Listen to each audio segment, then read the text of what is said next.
Yo, what is up guys? AD here, back with another Destiny Child video here on the channel. And before we do dive into today's video, everyone, make sure to scroll down below and leave a like on this video, as well as make sure to subscribe to the channel if you guys haven't yet done so already, so you guys don't miss out on any more content here on the channel to come. But with that out of the way, let's get started here. As in today's video, I'm going to be overviewing my Ragna Burst team and what I did find most successful in this season's Ragna Burst. So let's dive into the raid side of the game, and here we do have the level 17 version of Legion Seth. So a pretty big boss here. Overall, this was my first time actually trying pretty hard in the Ragna Burst side of the Ragna Break events. So here we are. I did manage to reach up to level 17. Unfortunately, I won't have enough tickets to reach the level 20 mark. So pretty good to me, I would say. Level 17 isn't too bad for myself,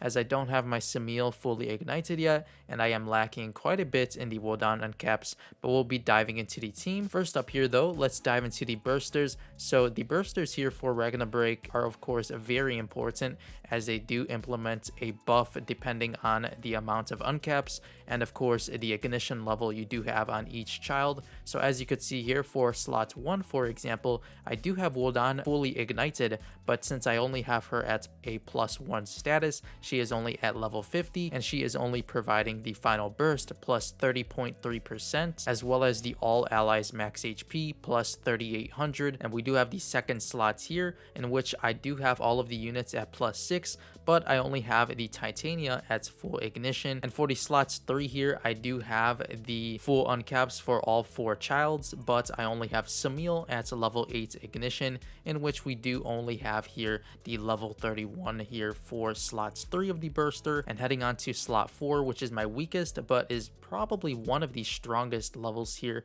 As you could see, the Chaser Kubaba, the previous raid unit, is always a burster child for the next, so you could expect here for the upcoming Raja raid, Seth will be a burster child. But for Kubaba here, she does provide the final burst plus of course, and a very important buff here in the all allies weak point attack final blow plus. Now I only have this at level 20, as I do have her at a +5 uncap, so pretty decent I guess, since I don't have her ignited at all. And moving on to my strongest levels here, of course, are the Soul Credits. The Soul Credits are probably the easiest of the bursters to level, and we do have here slots 5 at level 70, as I did manage to obtain the new Risen Seth Soul Credit and use the Galaxy Napping Places to uncap it to +5, in which it does provide the final burst plus and all allies skill gauge charge speed plus 83.9%, which is very important here on the slot 5. And for the slot 6 here, we do have all 3 soul credits at +5 status,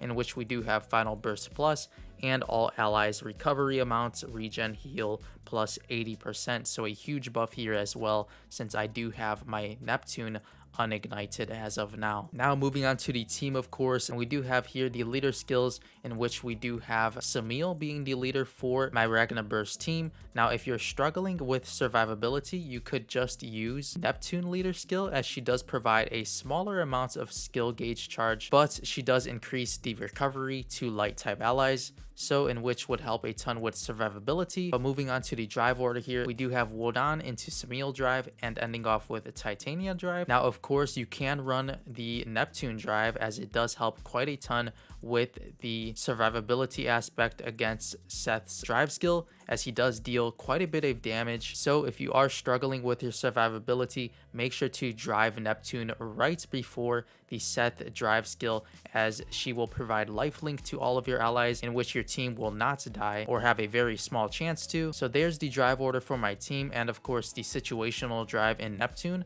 I actually did have to use her drive skill for the past few levels. I do believe past level 15 I did have to start driving Neptune right before the second drive of Seth, as he does manage to get off at least 2 drives per battle. And of course the team comp, as you guys noticed already, but I'll go over the units. We do have Titania here fully ignited +6, Wodan fully ignited at +1, Samil +6 at 8 out of 12 ignition, Neptune +6 base ignition, and Lupin here +6 full ignition. As for the skill order here, it's pretty standard. We do have Titania slide, Wodan with 1 slide 2 taps, since I do only have her at +1 uncap.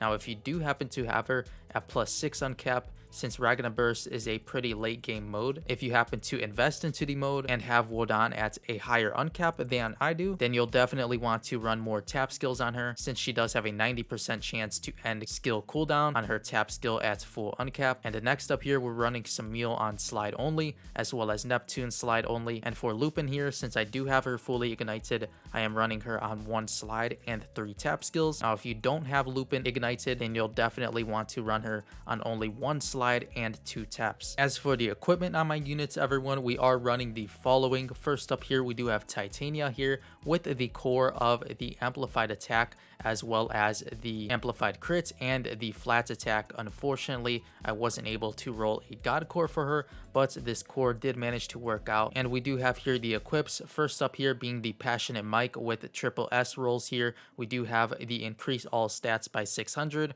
when attacking, add 10% of attack to damage, and when attacking, recover 8.4% damage as HP. This third option here is very important to keep Titania alive, as if you only have the third option with the tap skills or slide skills, you won't manage to survive, or you'll have to be driving Neptune a ton, as well as using her leader skill. And moving on here to the armor piece, we do have Alchemist gloves. We do have here increase all stats by 600 when hit by an attack, additionally reduce damage by 6.3% of defense, which is a pretty okay option. I do think this one is pretty bad, but the third option here, when hit by an attack, add ignore defense offset 600, which is okay as well. And moving on to the alchemy kits here, we do have increase attack by 1000, increase debuff evasion by 20%, which is a very necessary option here on the accessory. You'll definitely want the debuff evasion option for all of your units. And we do have here, when attacking, a 30% chance to decrease skill gauge by 15%. Of course, all rolls here are double S.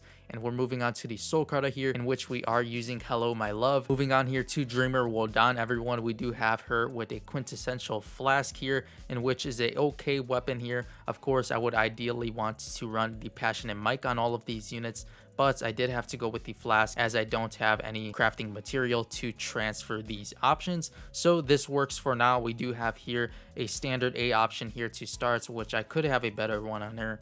And moving on here, we do have when attacking, add 10% of attack to damage, and when attacking, add 600 ignore defense. As for the gloves here, we do have triple S here as well, increase HP by 840, when hit by an attack, reduce damage by 20%, and when hit by an attack, a 30% chance to recover 280 HP.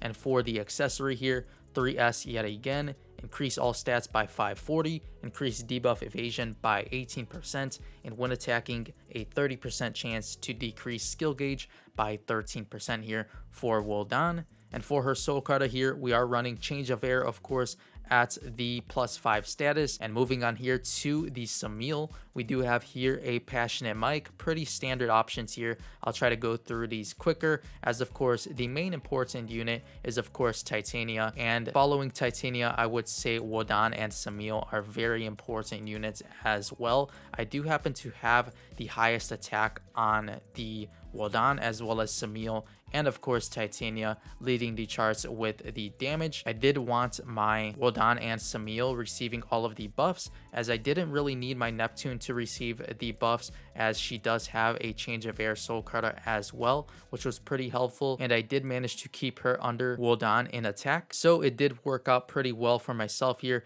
As you could see, Neptune's equipment, and we do have here a change of air on her as well. And for Lupin here, pretty standard equips as well. No weapons, since I don't want her overtaking Wodan in attack here, but we do have here the Alchemist gloves as well as the Bard's Talisman of Solace, and here the change of air soul card for Lupin. So that's pretty much it for my team here for the Ragna Burst side of the game. If you guys were wondering what I do use here in the Ragna Burst. Of course, you'll definitely want to play Ragna Burst in manual mode. Now, I know it may be hard as you do have to keep track with the slide and tap orders here for Wodan as well as Samil, but it's very essential to play manually as the AI on auto mode is very slow compared to an actual human. So if you are trying to perform your best, you'll definitely want to play manually as you'll achieve the most damage that way, and try your best to keep up with the slide and tap orders. Now for some tips here, always make sure to drive Neptune if you do need her to provide lifelink